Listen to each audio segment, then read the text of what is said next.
Order! Order! You are an incorrigible delinquent at times. Behave yourself, man! 3 Conservative MPs have resigned from the party today and did so with a savage attack on Theresa May's handling of Brexit. Heidi Allen, Anna Soubry and Sarah Wollaston said the party had been taken over by hardline Brexiteers. In a dramatic moment of parliamentary theatre, the 3 MPs joined the newly formed independent group of former Labour MPs on the opposition benches. The Prime Minister said she was saddened by the resignations. Here's our Deputy Political Editor John Pienaar, and his report does contain some flash photography. Small in number, big in ambition. Today, a trio of MPs walked away from the Tory party and joined the breakaway band who'd already quit Labour, taking their first steps into the political centre as an independent group. With the Labour quitters, they make 11. Joe Ryan joined last night. The newest recruits setting out their grounds for divorce from the Tory party for today's emotional break with party workers. Friends and family who enabled me to win. Brexit a big reason for going. The hardline anti-EU awkward squad that have destroyed every leader for the last 40 years are now running the Conservative Party from top to toe. They are the Conservative Party. I'm not leaving the Conservative Party. It's left us. The Conservatives said another had grown too harsh.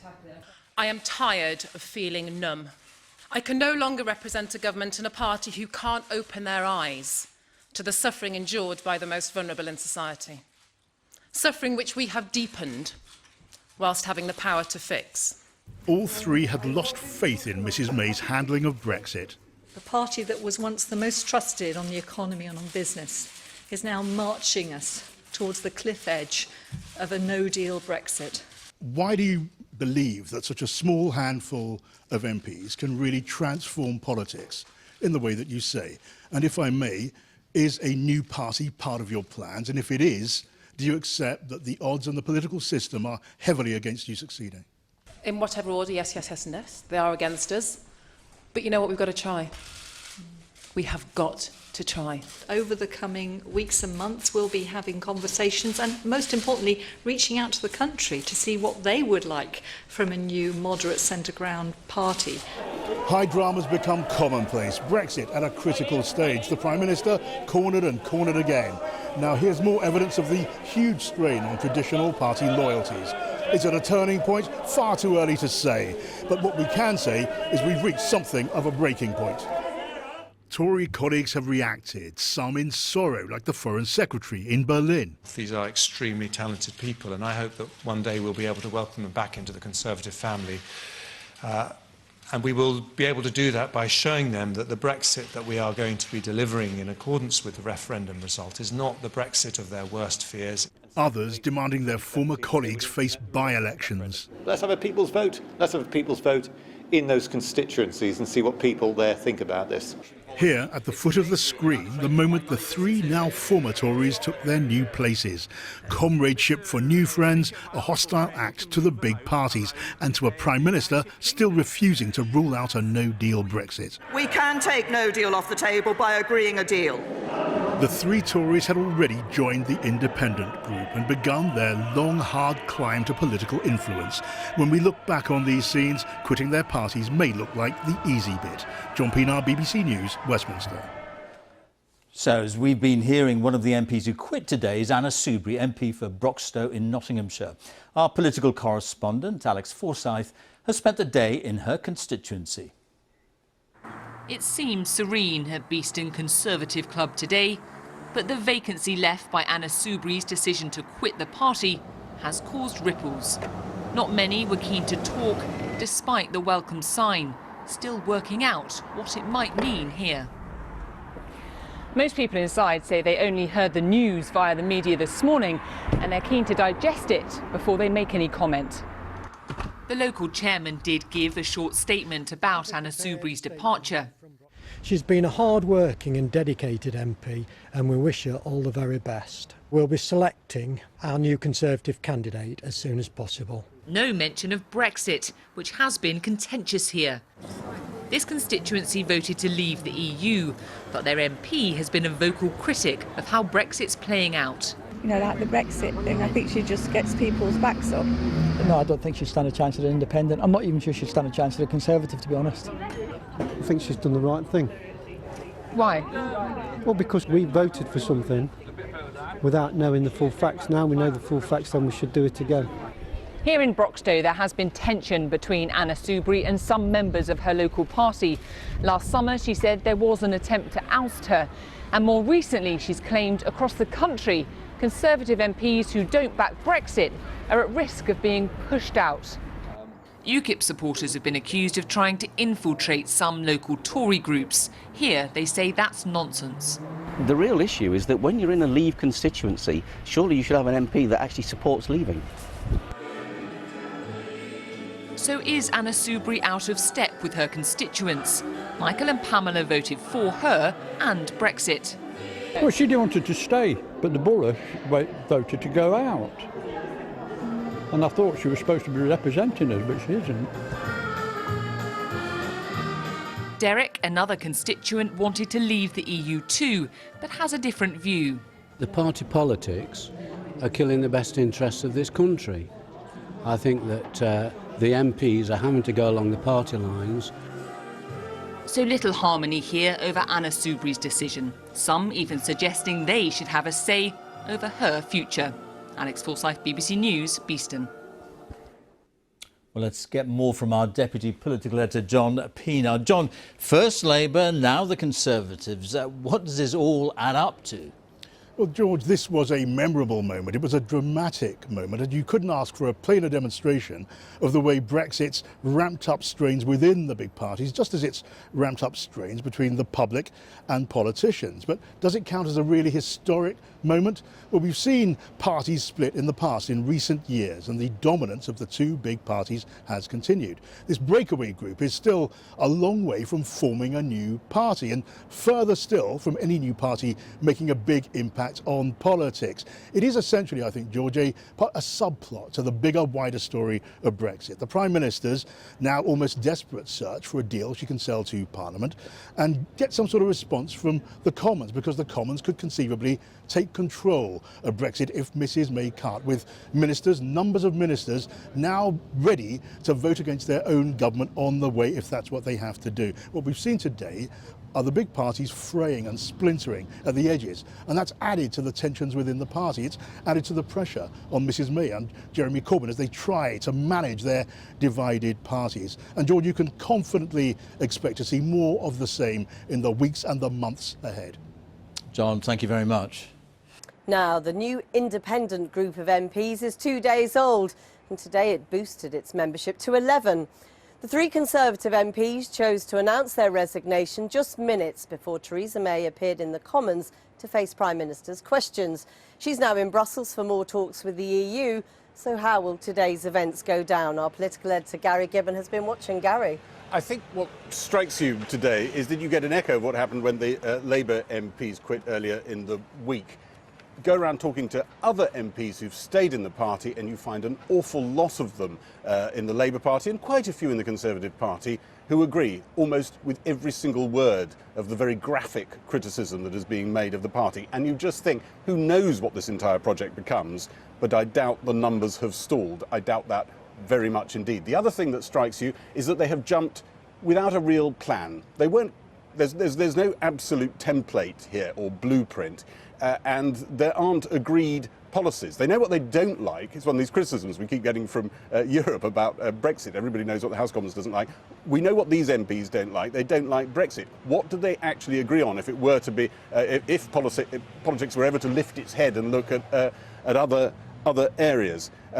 The other thing that tells you they haven't got a plan is that the logic of reducing a tiny, thin majority that the Conservatives with the DUP have to an even thinner wafer is that you are increasing the possibilities of having an early general election. But when I talked to Anna Soubry earlier and asked her, well, you know, presumably you want that, she could think of nothing more horrible than that. So a lot of uncertainty, nothing you can really absolutely grip in certainty, but an amazing new ingredient in our politics in the shifting sands of Brexit politics.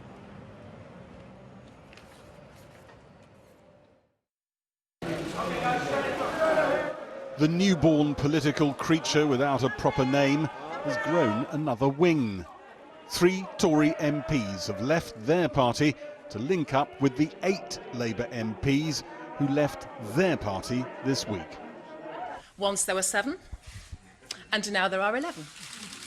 And at the last count, about 115,000 Twitter followers. In the Commons earlier, the Tory defectors arrived together and instead of turning to the government benches, turned to the opposition ones. They were welcomed by their new political bedfellows, the Labour defectors. There were selfies. The DUP's Ian Paisley Jr. crept into this one. The independent group now outnumbers the DUP. And the government's majority with the DUP has dropped from 15 to 9. Neither of the 2 main party leaders wanted to talk about the extraordinary political development staring down at them from the corner of the room. That is what I will be discussing with the European Commission and will continue to discuss with them and European Union leaders. Jeremy Corbyn! Sounds like it might be quite confusing for the European Union to understand exactly what the Prime Minister is turning up with, actually. Some unicorns welcomed Theresa May to Brussels this evening. Those who left Theresa May's party today say she's a prisoner of the Tories' Brexit hardliners. The party now is in the grip of the ERG and it's shifted to the right and it continues to carry on. Hello, what's that? Is it your fault that those MPs have broken away? No, don't be silly. But the Tory splitters say many Tory MPs they now sit opposite in the Commons chamber share their analysis. No, we've had some wonderful supportive messages from our colleagues. Did you get some funny glares from former colleagues across the House? In fact, smiles, waves? Yeah, lots of smiles. Some lovely text. You think you might be seeing some of them soon on your bench? That I don't know, but I think the thing is that we are articulating and doing what many would like to do because they're fed up with it. You'll stay in for as long as it's recognisably the party you joined? Yeah, I mean, if it morphs into UKIP Light, then I've got a big decision to make. Could you guarantee you won't be leaving the Conservative Party, what, 3 months, 6 months, a year No, I from now? can't, because it depends really upon the direction of travel over the next few months. I mean, if we no deal at the end of March, it won't just be me, it'll be a stampede. Have you noticed, is it 65%, Chuka? 2/3 of us are women. Yeah, that says a lot. Sorry. The former Labour MPs listened as their new Tory allies were asked what policies, apart from opposing Brexit, these long-standing rivals actually agree on. We're just normal people with values. The policy part comes secondary. People first, politicians second. And that how is the vast, you don't talk to your friends in the pub about what do you think about the social care policy then? It's, how's your gran doing? Yeah. And that's the kind of grouping that we are, and that's been very important. It's literally you park your pre-branding at the door and we talk about values and what's right and let's discuss it. And what's very important is we need to bring the British public into that conversation. Each of you talked a bit about the things you thought were wrong with the Tory party and suggesting that it had gone bad very recently. There'll be a lot of people, Labour MPs included, who are thinking of joining this group, who actually think the Tory party did a lot of bad things for a lot of years. And they would include in that welfare changes, austerity. Do you regret a lot of that, or is that what you define as economic competence? I believe that we did the right thing in the coalition government in particular. I think the coalition government, which I served in, did a marvellous job. George Osborne chancellorship was a good thing. My view is that an awful lot of people thinking of joining this gang might run away the other direction. I have to say, I think the things that we did to the economy were absolutely necessary at the time. I don't have a problem with that. George Osborne's budget's a good thing. George Osborne was chancellor, a good thing. There's quite a policy tussle ahead. Go and read Hansard and what Heidi has said about the welfare benefit changes. Theresa May is now in talks in Brussels with European Commission President Jean-Claude Juncker. He, earlier today, said he was not expecting any kind of breakthrough. The trio of defectors called themselves the Three Amigos. They've made an ungovernable House of Commons even harder for Theresa May to manage, and she faces critical votes on Brexit again next week.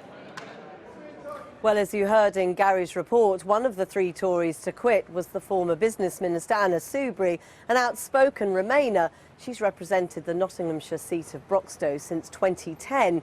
It voted to leave the EU in the referendum, and her majority in the 2017 general election was cut to just 800 votes over Labour. So how has her decision today gone down with her constituents? Our correspondent Claire Fallon went to canvass opinion. We're in Middle England, geographically and also politically. In this Tory Labour swing seat on the outskirts of Nottingham, they voted out of the EU, but only just. And so now this is a Leave constituency with a Remainer MP who's chosen to leave the Tories. We did find one constant, though. At least everyone knows who she is. If I say the words to you, Anna Soubry, what would you say? You don't really want me to tell you, do you? Oh, go on. I don't like her. Why not? No, I don't think I'd vote for her, no. No, it's not my cup of tea.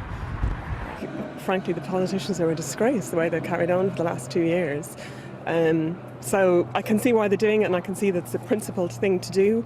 Whether it's the right thing to do at this point in time, given the situation that we're in, who knows? At the local Labour office, there's more than tea brewing. While it might be unlikely the MPs forming a new non-party will choose to trigger by-elections, it feels like Labour members here are gearing up for one all the same. Constituents here in Broxtowe have long said that they don't want Anna Soubry anymore, and I think it's they about voted for her a couple of years back. They did, but that was a couple of years back, and actually the mood in Broxtowe at the moment is completely different. With what began on Monday as the Labour 7, today gaining Tories too. It's like another MP's going every 60 seconds, each attacking their old party on the way. But we found one party with a warm welcome and a decent spread. But even here, not everyone's dancing to the same beat. I think they should resign now and stand again, personally. You think that there should be a by-election now? Yes, I do, yeah. Would you vote for her in it? No. Did you vote? She's followed her courage of her convictions. So you support what she's done? If she feels that she can't support the party line, good on her. She's not done right to go, she ought to stuck it out. But if that's her choice, that's her choice. We don't know who to vote for now. Nobody's agreeing with anybody, are they? It's too late to disagree now. Everybody should have been in on the decision from day one. So these MPs who've left their parties, you think they've just left it too late? Yeah, I do, in a word. I mean, we've got weeks, haven't we? You know, and it's too damn late now. With opinions split and political parties splitting too, our split from the EU is now just 37 days away. Time, you might think, to stop going round in circles. And yet, round and round we go. Claire Fallon, Channel 4 News in Nottinghamshire. Well, Anna Soubry joins me now live from just down the road, and next to me here is Sybil Cash, Conservative Chairman of the European Scrutiny Committee, the former Labour MP, and Coffee, and Sir Vince Cable, the leader of the Liberal Democrats. And Anna Soubry, can I ask you first of all, I wonder how you feel for your constituents today in having walked away. I haven't walked away from my constituents at all. I never walk away from my constituents. Can I just say I was first elected with a majority of 389, and the swing against the Conservatives in 2017 in Broxtowe was 3%. The national swing was 4%. And you were in Beeston, and Beeston is a Labour town, and it always has been a Labour town. You were elected on a Conservative manifesto to honour the referendum result. Now, I actually made it very clear to my constituents that I would continue to make the case for the single market, the customs union and the positive benefits of immigration. My views on Brexit were very well known. And the point is, I have not changed my values or my principles. My old party, the Conservative Party, has drifted to the right. And I mean, you paint a very ugly picture of your party today. Well, that's your interpretation. I wouldn't use that word. In Broxtowe, we win from the centre. It's a key marginal, and that is the quite right tradition. We win in Broxtowe when we are in the centre of British politics. And you've got a Labour Party, and you spoke to Labour activists. They're all supporters of momentum. The Labour candidate in Broxtowe is a proper old Trotskyist. That is the huge shift that's happened in the Labour Party locally and nationally, and unfortunately the Conservative Party has gone to the right. Let's leave the Labour Party to speak for themselves. You say it's not an ugly picture that you paint, but with your other fellow defectors today, you talk about run by the hard right, MPs more terrified of the constituency party than the electorate, a Prime Minister being bullied into submission over Brexit.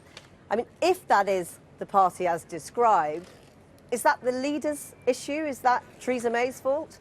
To a large extent. I mean, I thought it was quite interesting that one of my constituents made the point, as I had hoped to make today, that the big mistake that Theresa made was, well, first of all, she hasn't delivered on her excellent words, which she said on the steps of Downing Street when she was elected as the leader and Prime Minister. That's been a big failing. But her other big failing was that having become Prime Minister, she should have formed a consensus on Brexit. She should have reached across the Labour benches to people like Chukramuna and Chris Leslie.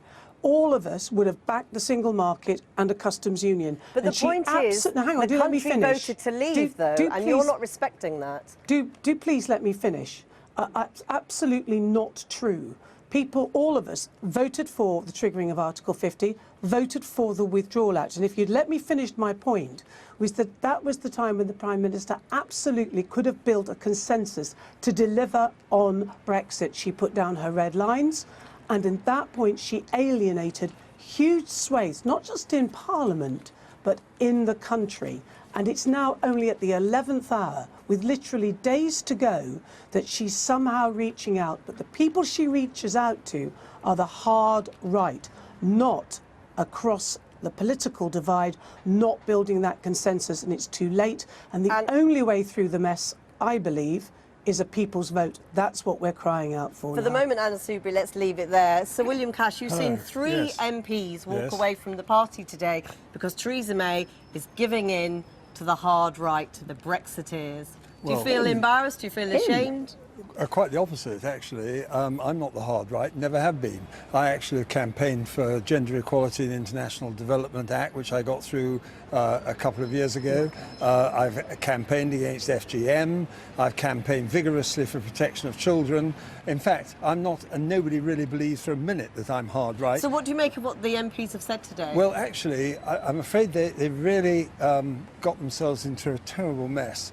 Because, for example, I've just heard what Anna said, and she's talking about the general election and the manner in which they've now changed. But in their actual statement today, what they said is, we haven't changed. Effectively, the party has, and has given in to a party within the party. Let me put it quite simply. The reality is that the outcome of the manifesto, which you quite rightly referred to, is that we, according to the Withdrawal Act, which she just mentioned, which she admitted she voted for, has actually said the repeal of the 72 Act, European Community Act 1972. Now, Jackie, listen to this. The fact is that what that actually does is to accumulate all the laws and to repeal them. Now, you can't say that and then say you want to stay in the customs union and the single market. But the point is, can I just ask you, what do you make of what Anna Soubry and the other MPs have said today? It is dangerous and damaging for the party to have three MPs walk away to say that the party has been hollowed out, that they do not feel welcome anymore. Well, they've made a decision based, in my opinion, on a complete misunderstanding of what the repeal of 1972, which they voted for themselves. They say that the party has become blue kip, that there is a purple momentum operating within the party, which has made it incredibly unpleasant for MPs. No, actually, the reality is that the decisions that were taken in the referendum were translated by the Withdrawal Act, which she voted for. So you feel no unease at these MPs walking away today? Well, they've made their own decision, and that's a matter for them. But I have to say... Let me put that to Anna Soubry now. Anna Soubry, you've made your own decision to walk away. Yes.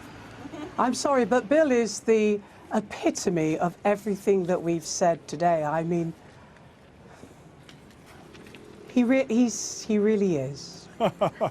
Anne Coffey, you are one of the Labour defectors. You have problems in your own ranks, as it were. You're now standing next to Anna Soubry, who said today that she thought austerity undertaken by the Chancellor George Osborne was the right move. I mean, that is the problem for you as a party now, or as a grouping, isn't it? I think it's very early days. We've declared ourselves to be the independent group. We have shared values, and it's values you need to build on, from which come policies, and that is the challenge ahead of it. And it will be very interesting because we are a very diverse group of people with very different backgrounds. You're talking very diverse when it comes to welfare, for example, aren't you? There is a lot of diversity. We're different ages, we're different sexes, we're different generations, we're different backgrounds. So do you agree with Anna Soubry that austerity was the right plan? If people can't work together, we can't change anything. And part of the problem, and this is what I'm getting from people who email me, is they're sick and death of the parties shouting and arguing with each other, and they just want people to work together to make something that works. And I think the independent group can do that. OK, well, let me put this to you from your former Labour colleague, Lucy Powell, who tweeted today, while this may be very exciting for some of these people, and some of them are my friends, the political impact of a new party is a continued long reign of Conservative government, and trying to defeat that means we are now political opponents. You're now political opponents with your former colleagues. Well, I'm sorry they take that view. In the end, what we thought is people deserved a choice rather than choosing to vote, having to choose between a hard left Labour Party and a hard right Tory party. And if we can't give people choice in this country about who they vote for, we undermine the whole basis of parliamentary democracy. So Vince Cable, where does this leave the Liberal Democrats? Some people predicting the beginning of the end. No, I think it's a very positive development. I think it's absolutely great that people in both parties have shown courage in walking away from the militant tendencies on both the right and the left. I'm looking forward to working with them. I'd see no problem. How will you work with them, though? I mean, you now have the same number of people in Parliament. Yeah.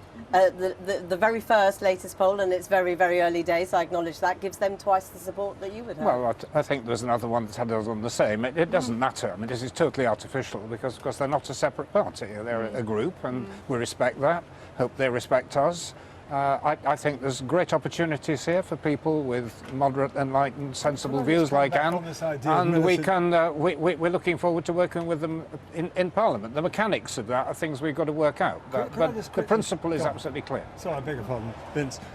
Talking about the militant tendency, which presumably would include someone like me, I'm actually no. Well, I'm very glad to hear you say that, because actually what we're doing is standing up for the referendum, 17.4 million. We're standing up for the passage of the Referendum Act, which all the so-called Remainers and Reversers have actually all passed, and the Notification of Withdrawal Act and the Withdrawal Act. And if people want to ask themselves what is going on in Europe, in the European Union, the bottom line is people are voting with their feet against it because they're fed up with seeing them being taken over by the European Union itself. Come back in on that, would you? Can I just say, I think it's very interesting, is that Bill Cash and I used to be in the same party that was in government between 2010 and 2015 in coalition with Vince Cable.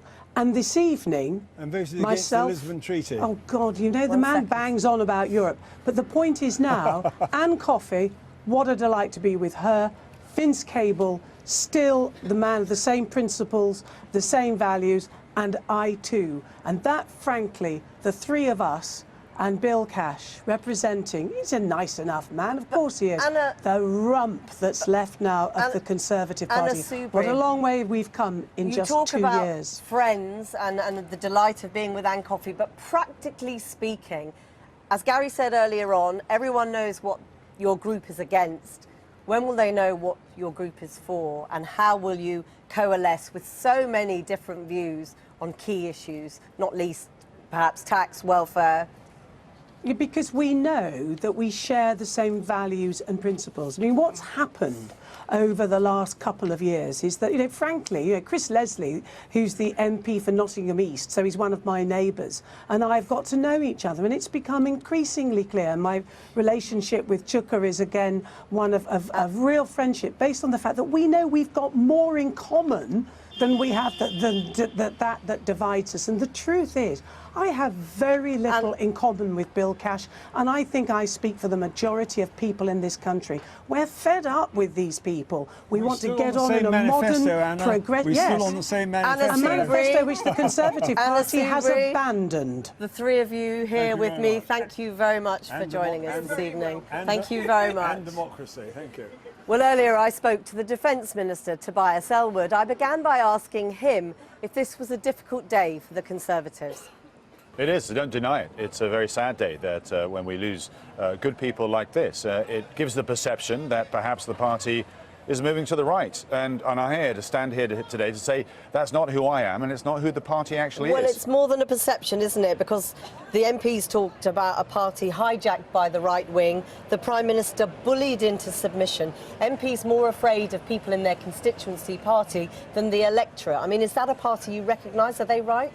It's not the party I recognise, but I do understand the power that the ERG yields is actually upsetting the dynamics and indeed the mathematics of Parliament itself. We had a vote last week. There was no requirement to even have that vote whatsoever. It was a non-binding motion, and yet the ERG chose to flex its muscles. And it must recognise it doesn't speak for me, it doesn't speak for the Conservative Party, and it is doing damage to our branding, indeed to the soul of our party. So it I'm has standing here today. hijacked the party? No, it's not hijacked the party. It's taking current mathematical advantage of a Prime Minister that's in a minority government itself. We should welcome many voices from a wide spectrum of sources, including the ERG itself. The message the women MPs are coming out with today is this is a party that no longer welcomes everyone. No, there's a moment in time when the ERG are acting as a caucus, and I'm here to say that the majority of parliamentarians and indeed the party itself do not recognise that. And if the ERG doesn't recognise it, they will not only not get Brexit through, their own project by the way,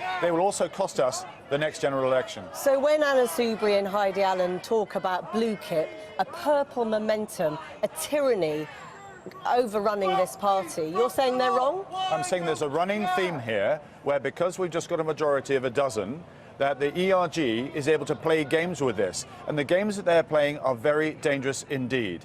This is a Brexit we want to get across. It comes back on the 27th of February. If we want to actually honour the referendum result, the ERG should recognise the higher cause they signed up to. But if the ERG are going to continue on their course, and we may hear from them later, it's incumbent on people like you to act, isn't it? And that's why I'm here. But are you tempted at all by the MPs when they say come and join us? I don't give up, I defend. I'm here to say that I'm going to stand the ground, fly the flag of a modern, progressive, outward-looking, engaged, dynamic Conservative Party. That's who I am, that's who the party wants to be. And they are telling you today that that party is gone as far as they're concerned. We can keep asking the questions in many ways. I disagree. And I will defend what I believe is the right. We will not win general elections when we actually hemorrhage support just as that. Nobody wins from the extremes. You win because you actually go from your base to the centre ground. I just want to ask you about one of the other big stories of today, the case of Shamima Begum, the 19-year-old who left Britain to join Islamic State. She now wants to come home. Was the Home Secretary right to revoke her citizenship? It would be wrong for me to discuss individual matters. I would say, as a former foreign minister and defence minister, that there are many foreign fighters that remain out there that need to be dealt with. He had to make judgments on that particular case, and because there's a dual national situation there, I can't comment. I'm afraid you can test me as much as you like. You talk about the dual nationality. The Bangladeshi Interior Minister today has said this has nothing to do with us. This is a matter for the British government. So it would appear the Home Secretary has made this young woman and her child stateless.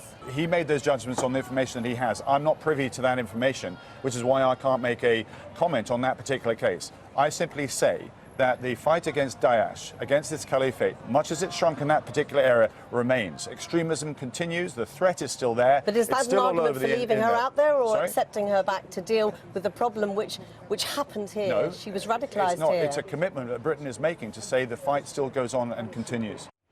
Now, for many months, Robert Peston and his team back here have been talking on this programme of the intolerable pressure building up within both main parties. And this week, as you will have seen, it all got too much. First, it was 7 Labour MPs, then 1 more. Today, it was the turn of 3 Tories to cross the floor and join the newly formed independence group.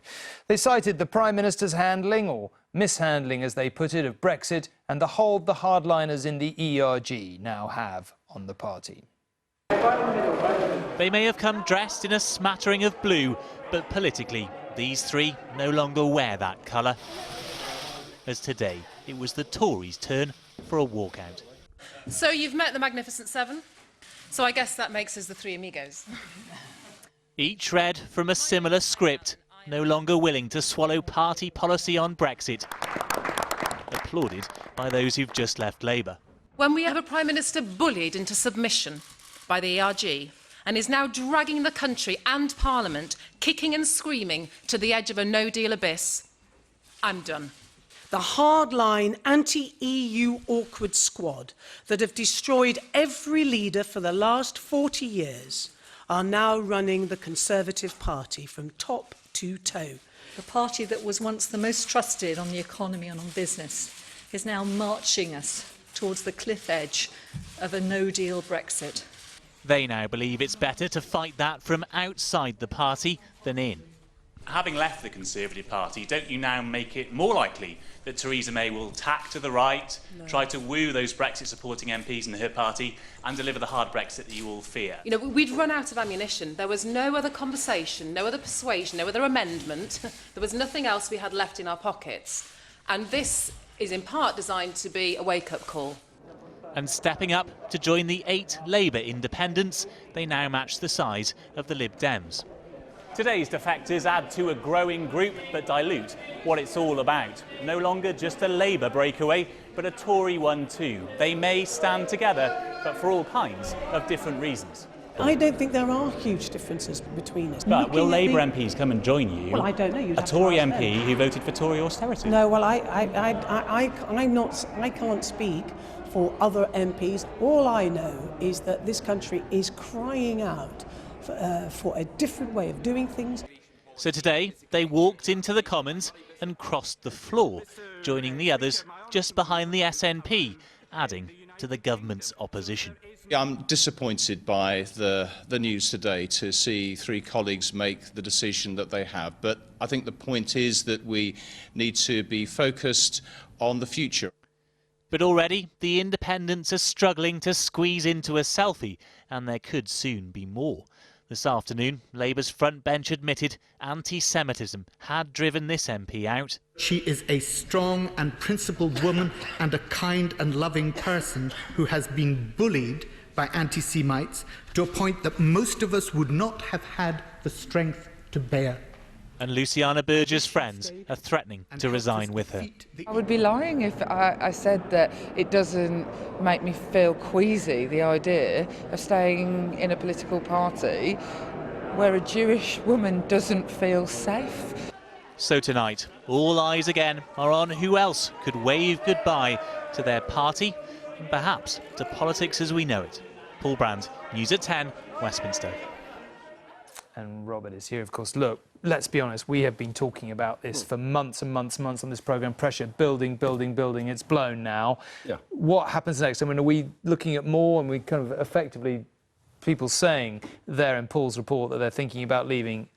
Others, do you think? Oh, yes, definitely. I mean, let's be clear. These 2 coalitions, the Labour Party and the Tory Party, are more unstable than they have been in our lifetime, Tom. And what is driving them towards these big splits are Labour's shift to the left under Corbyn, his failure, many think, to tackle anti-Semitism, and, of course, in both parties, Brexit, where the divisions are extraordinary. Now, on my show tonight, which you can see after the news, Heidi Allen, one of those who has left the Tory party, says she believes a third of Tory MPs agree with her on pretty much everything other than the issue of whether this is the right time to leave the Tory party. So her view would be that if the Prime Minister delivers a hard Brexit, and that is still, I think, a better than evens prospect, then, you know, in those circumstances, many more Tory MPs will resign. Equally, you know, we had a member of the ERG from the Tory party on the show, Maria Caulfield. Now, she didn't say she would leave the Tory party, but she made it absolutely clear that if at some point the Prime Minister were tacked towards a referendum, she would find that very difficult. Steve Baker of the ERG has said to me before that if, you know, we don't get a Brexit, Tories like him on the Brexit wing could leave. So Labour too, also many more Labour MPs agree with those who have split that have yet left, and they may yet leave. OK. All to play for. Let us see. Thank you very much indeed. Now, one of the things that has really rattled moderate Labour MPs and supporters this week was the fact that on the day after 7 MPs announced they were leaving the party, it emerged that Derek Hatton, of militant fame, if that's the right word, had been allowed back into the party. But a few hours is a long time in politics these days, and it turns out he was only given provisional membership until he got the approval of the party's National Executive Committee. Now his application has been put on hold while what was described as his Twitter history is looked into. So that's all clear then. The Brexit mess may have been the tipping point for Tory MPs Anna Soubry, Sarah Wollaston and Heidi Allen to join the Labour members of Parliament who had left their party, bringing the total number in the new independent group to 11. But there appears to be something bigger that's broken here.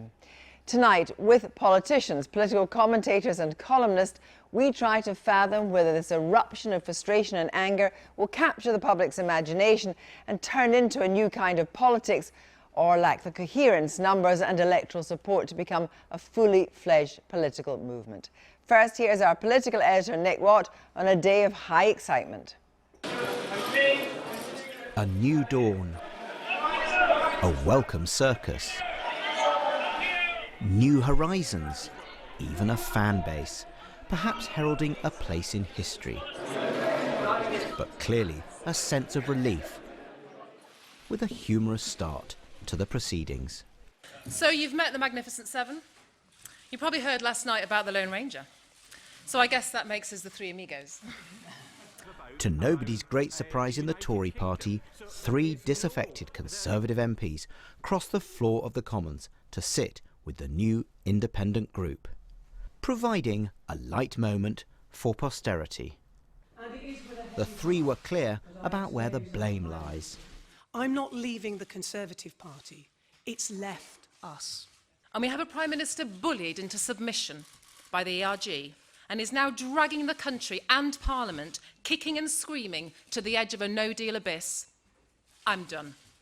And I ask myself, if I wouldn't stand to be a Conservative MP, if I wouldn't encourage others to vote Conservative in a general election, then how can I possibly continue with the Conservative whip? The decision of the 3 prominent One Nation Tories to team up with like-minded spirits from Labour means this week is shaping up to be a big, maybe a seismic moment in British politics. The new group could shake the 2 mighty tribes to their core, or perhaps they could fizzle out in this most unpredictable of eras. The reckoning follows a failure. Anna Soubry, a few months ago, you said to me that Theresa May should sling the Brexiteers out of the Conservative Party. But today, the 3 of you have slung yourselves out of the Conservative Party. So do you and those remaining One Nation Tories in the Conservative Party, have you comprehensively lost that battle? You talk about the fight, Nick, and I was involved in the fight when I was a student politician, and it's a bit like Groundhog Day, a lot of this. But, you know, we won it back, and under Cameron, we saw this great modernisation that brought people like Sarah in and then brought Heidi in, and it's all been thrown away. Heidi Allen agreed that she'd been on a difficult journey to today's announcement. You go through a whole gambit of emotions. Are you quitting? Are you scared? Are you going to lose friends? But ultimately, you have to keep reminding yourself, you know, you don't do this job just to collect your salary every month. So 8 Labour MPs have joined this group and now 3 Conservative MPs. Are we looking at a realignment of British politics? I sincerely hope so. You know, Brexit has been the catalyst. We've all been through the chaos, if you like, of trying to ensure that we don't drop off with no deal. We've been clinging to each other like on shipwreck almost, and finding actually we've got quite a lot in common with you. And it's evolved very, very naturally. Anna Soubry endorsed George Osborne's chancellorship, which means she endorsed the welfare cuts and the welfare freeze. Can you agree with that? And can your ex-Labour colleagues agree with that? You know what? Probably not. But it doesn't matter, because this is a fresh start. When you're in a political party, you're glued, if you like, to that manifesto, to that ideology, whether you personally agree with it or not. This is new, and the intention is to be very, very different. A senior minister is sad to see friends from the One Nation tradition leave, but she does not see an electoral threat. We're a long way from this constituting, you know, the party doesn't have a manifesto, it doesn't have a name. My first vote actually ever cast was for the SDP. I bought into this different way, but that was, you know, decades ago. I'd love to see a more One Nation approach across the House of Commons, but I still believe that that is absolutely what the Conservative Party is about. That is the mainstream of the Conservative Party, and that's what we want to deliver. A festive feel. Friends for now, but could their own tribal roots come to haunt this new Rainbow Coalition? Well, Nick Watt's here. So, Nick, you know, what's happening with this group tonight? Well, it doesn't feel that we're heading for more large-scale Tory defections, but there's a strong expectation that we may see some Labour MPs heading in the direction of the new independent group. Ian Austin, former minister, has been talking very openly about how he's tempted. He feels very strongly in anti-Semitism, but for him, he believes Brexit must be implemented, and this party is obviously quite Remainian. Siobhan McDonough was on our programme the other night saying, and she's of course close to Joan Ryan, but the big challenge for this party is how do they enter the electoral field? They've been saying that they will not trigger by-elections in their constituencies. They're getting a lot of flack for that, but they're not committing themselves about what they'll do when by-elections arise. There's going to be a by-election in Newport West. Well, yeah, by-election in Newport West because of the sad death of Paul Flynn, not committing on that. But the lesson from the SDP is that you need to contest by-elections. They didn't win them initially, but boy did they then win them, and that gave them incredible momentum. Well, you know, Theresa May is out the country. She's with Jean-Claude Juncker. And any sign of any movement tonight? Well, joint statement by Downing Street and the European Commission saying it's been a constructive meeting. And what the Prime Minister is talking about is looking at legal assurances that the Northern Ireland backstop will not have to be permanent, and looking at a route map in the political declaration on how technology could mean that you don't actually need a Northern Ireland backstop. Now, there's very strong confidence in the Cabinet that there will be a deal next week. Cabinet ministers are having speeches cancelled next week. They're being told it is a Brexit-only week. The EU is being very, very cautious. They are talking about willing to offer legal assurances, but what they're saying is the withdrawal agreement cannot be contradicted.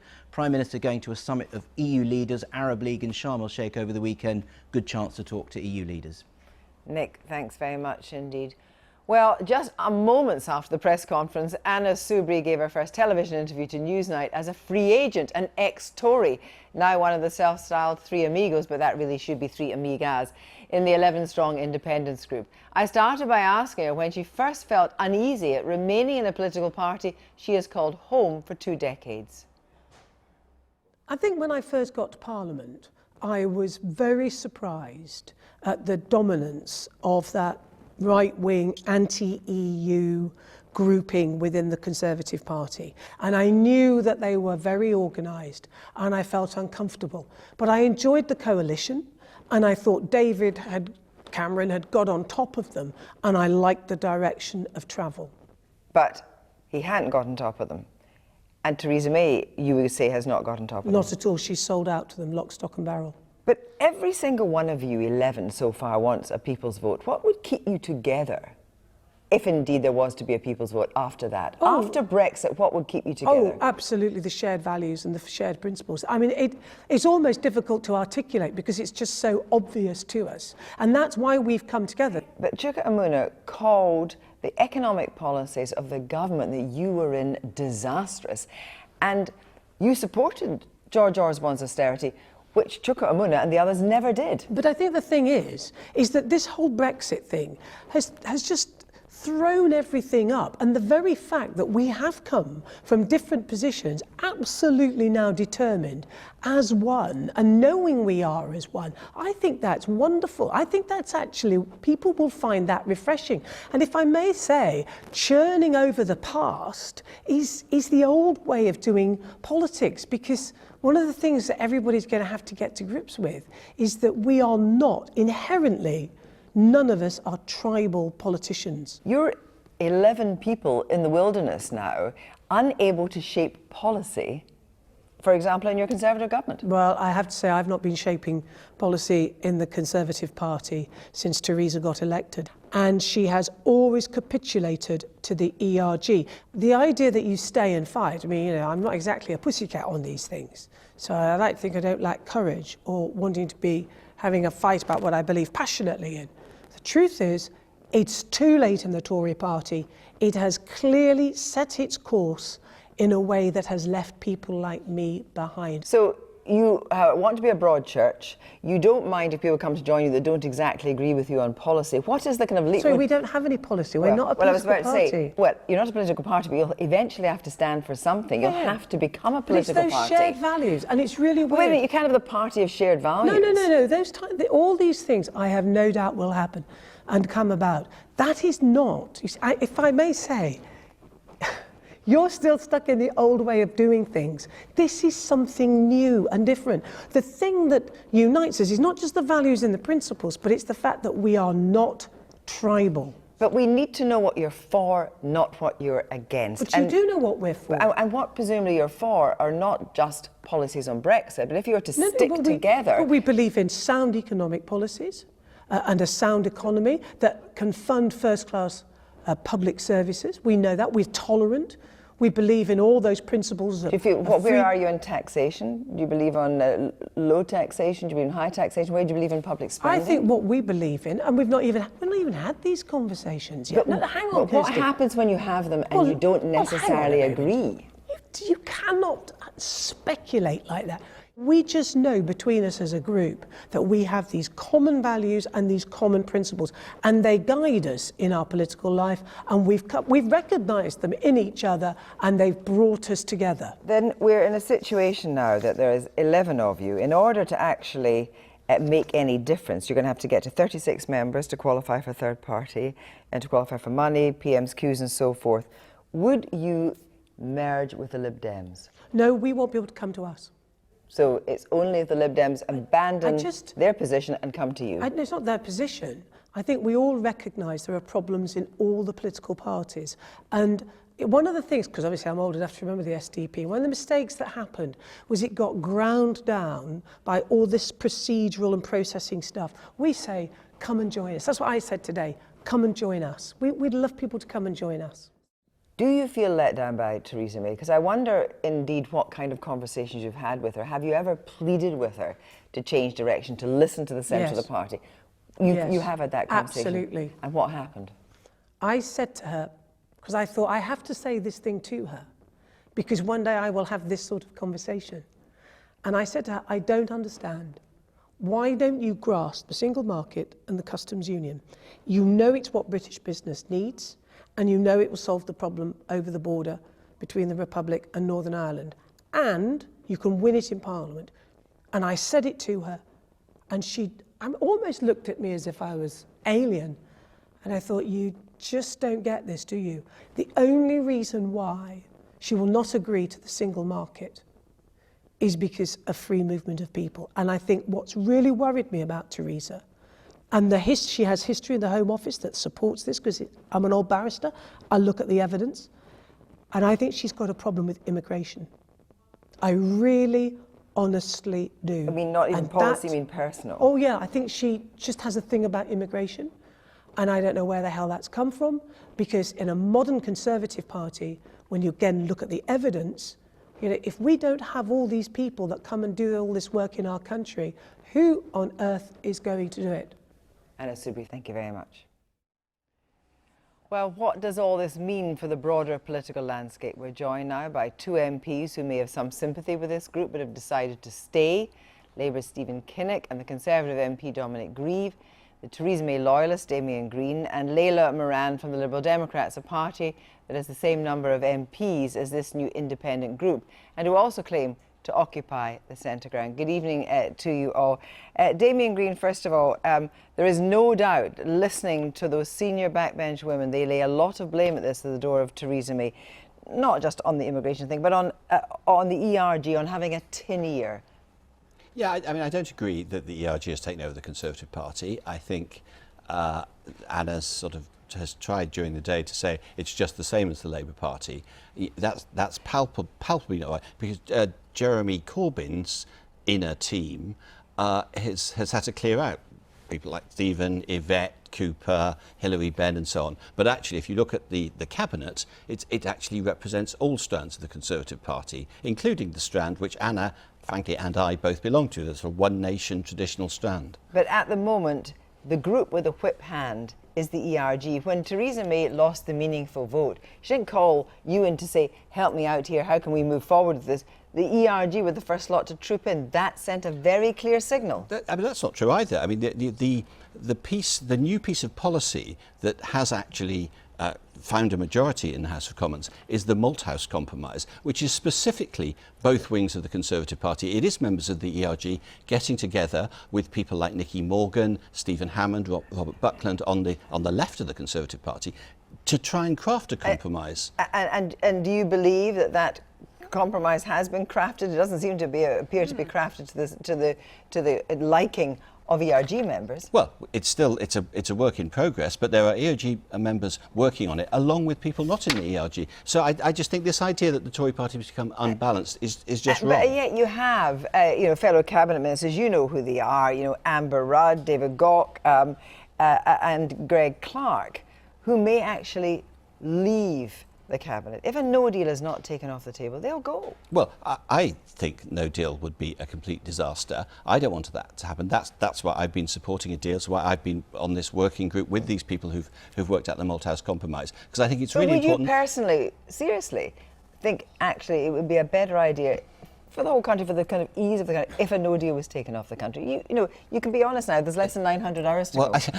I've never quite understood what taking it off the table means. It's a sort of phrase I'll tell you what it means. It means if we get to that point, you either revoke or you extend Article 50 until we've worked it out. That's what it means. Fine. I don't think, I mean, despite, I campaigned as hard as anyone for Remain, but I don't think we should have a second referendum. But I do think that a deal is possible, and that would be much the best thing, not just for the party, we've been talking about the party, but for the country. Yeah, so that, again, in a sense, is getting into that Brexit argument again right now. But Dominic Grieve, you have been with Anna Soubry. You've been in these conversations with Theresa May. You've seen her try to use her persuasive powers.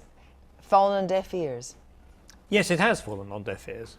I think the argument that she's been putting forward, indeed I've been putting forward to the Prime Minister, is that you should look at the 2016 referendum result in the light of the reality in which we are now facing, and that therefore excluding, whether it was the initial exclusion by the red lines, a single market or a customs union, or today excluding the possibility of a further referendum when there's quite a lot of evidence of public opinion shifting, is a serious mistake. And ultimately, it is handing the Prime Minister and the government into the hands of the ERG, who are bullying the government in a particular direction. Do you have sympathy with what these three women did today? Complete sympathy, and indeed admiration for their courage, because it's a very difficult decision. Would you do it?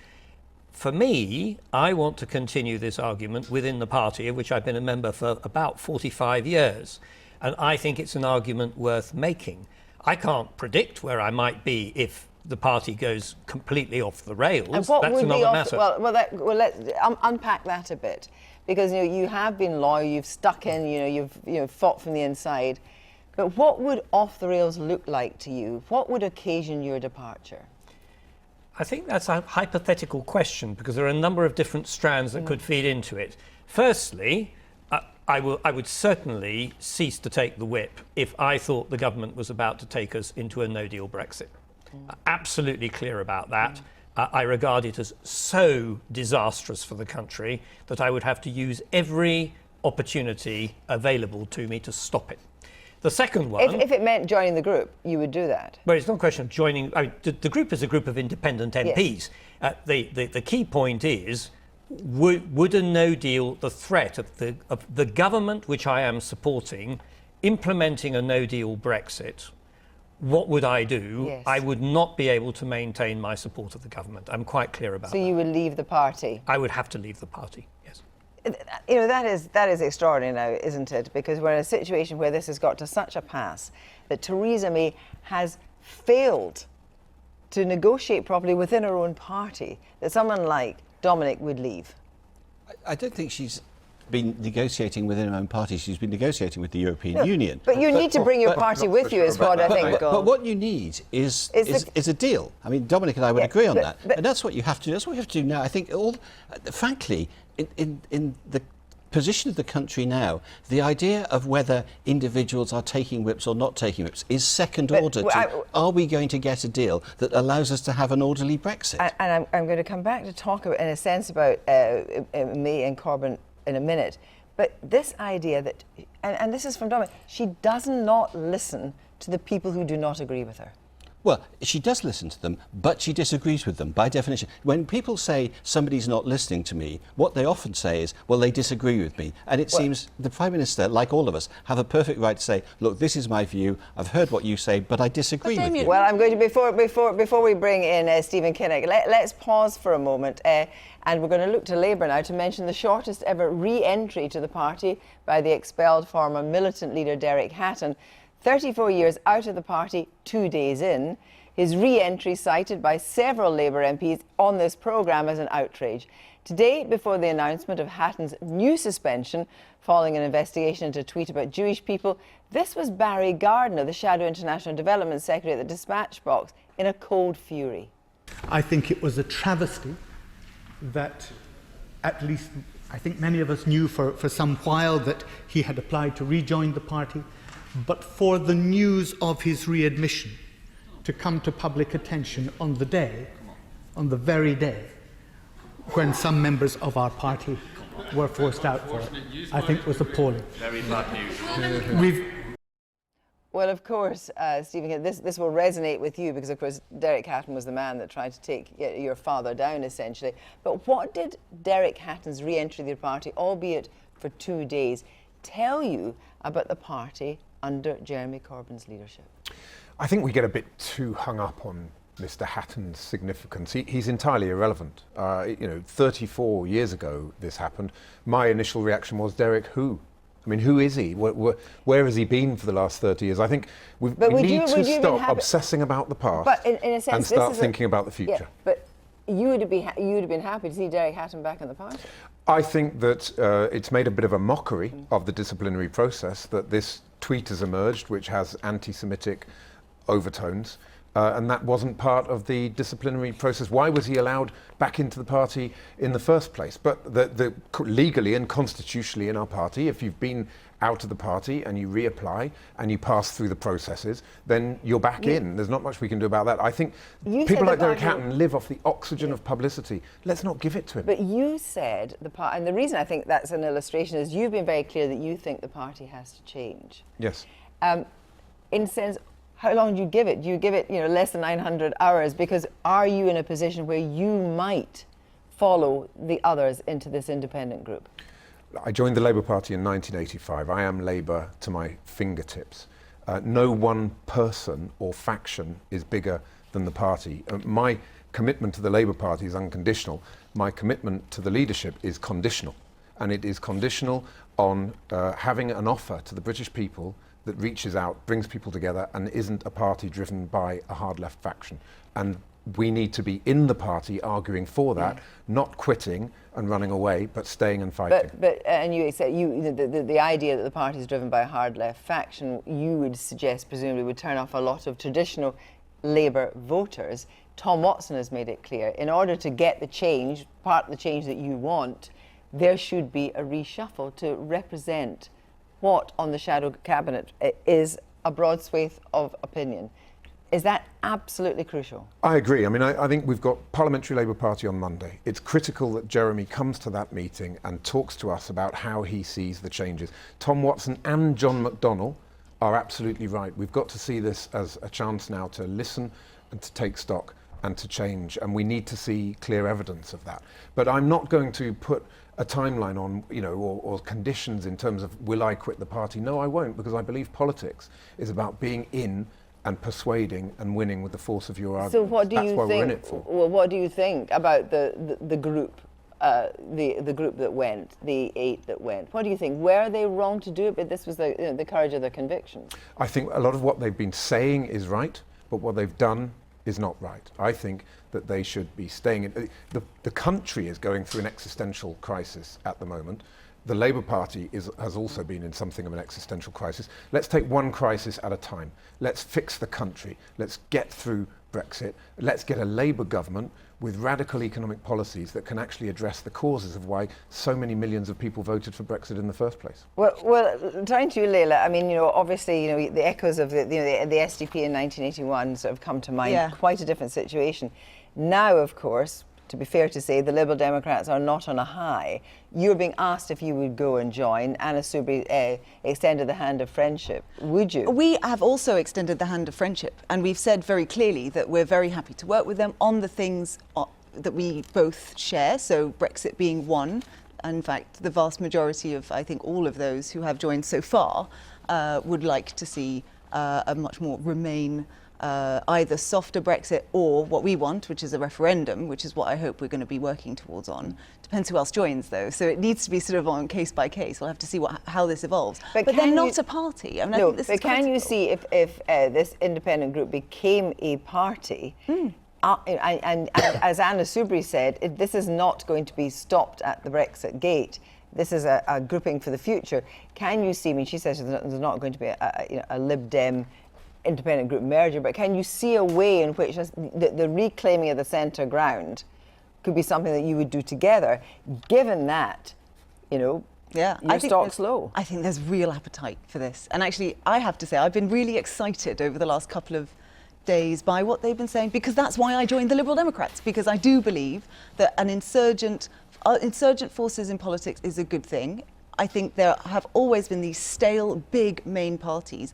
And I do think that we've got a new type of voter now, a voter that is much less wedded to the red team or the blue team. But you do and have actually, to have a we've got policy to make platform. sure, we've got to make sure that we capture that energy. And absolutely, the Lib do you Dems are agree? happy to be front and centre. But do you there. agree, Damien, that actually this new group could actually change the shape of Conservative and Labour, that it has the capacity to do that? It could. I think, oddly enough, it's more difficult for it to do that than it was for the SDP, because I just detect less coherence. But they say that's the old politics, having to decide on a manifesto now and having to decide on a policy. Yes, but it's not. It is just politics. I think having some Anna policies. Soubry stood up and praised George Osborne's austerity agenda. How does that leave the Labour members of that group? Well, that was a question put to them. But they say that's the old politics. It doesn't matter. But I think exactly. I think what you've got to understand is that this is genuinely a group of independent MPs who have come together because they've formed a working relationship and a relationship of trust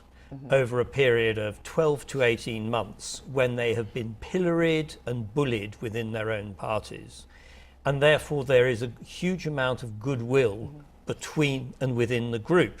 Now, I think Damien's got a very good point. Whether that then develops into a party that presents a series of policies is, I think, a very open question. And we won't know that till by-elections. But it's more than policies. You won't know that till by-elections. No. And in any case, these things, the world wasn't made in a day, and a political party isn't going to put itself together in a very short period. At the moment, it is absolutely focused on one issue, because it's the single biggest issue dominating the country, which is Brexit. And on that, they are talking with one Dominic's voice. right. And would you advise them on their Brexit strategy? No, I don't think I need to advise them on their Brexit strategy, because I know exactly what their Brexit strategy is. They've been very, very consistent about it. And indeed, I share their approach to Brexit totally. But what about the timing of this, Dominic? You're if campaigning for a second referendum. Do you think that what's happened has helped or hindered the campaign for a second referendum? My own feeling is it's probably not made any significant difference. But it might certainly not. I don't think it's damaged it. I think it's helped it because it's re-energised some of this. I helped to launch the People's Vote campaign with Chuka and Anna. We want to make sure that this happens. I think for people out there watching this, they're looking at it going, something we predicted 2 years ago has finally happened. Let's hope that the People's Vote now happens. Thank you all very much indeed.